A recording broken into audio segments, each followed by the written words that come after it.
And this is not uncommon when you deal with these type of UFO or orb, direct contact encounters, is you experience missing time, right? And that's what he did. He had a serious missing time event right there, right? And so he goes looking for his son. I'm going to spare the details on that, man, because it's kind of sad. His son was freaked out, but he did find his son in the bushes. His son told him that he encountered some beings that were about 3 or 4 feet tall with like these red eyes. And they all went back to the camp together. They all got in the car and they all drove off. And this is important too, right?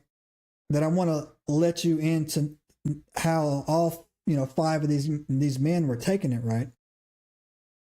They actually thought they were getting some type of alien invasion was taking place, right? That's how scared they were, right? And he never described it as an abduction. He was never abducted. And that's another thing I want to point out, man. This was more of a contact story than it was an abduction story, right? And so he gets back in the truck and they're flying down the road, right?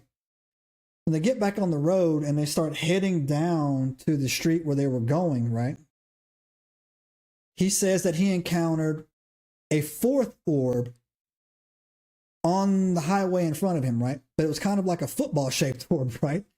And this is how you know they were in the South, because when the truck slowed down, all 5 of them saw it.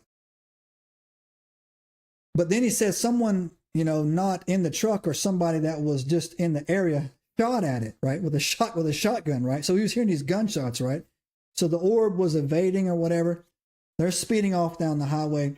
All these guys are together and they're heading down that way, right? And they're kind of getting into a small little argument about who they want to go home, who they're going to take home first, right? One guy was like 7 miles away. That was a whole other thing. But so he drops all these guys off and he gets back, and him and his son go back to his house in Wilmington. It's about 11 o'clock, 12 o'clock at night. His son is experiencing some serious type of trauma, very scared or whatever. But he has his dog is going crazy, right? His dog is going nuts, right?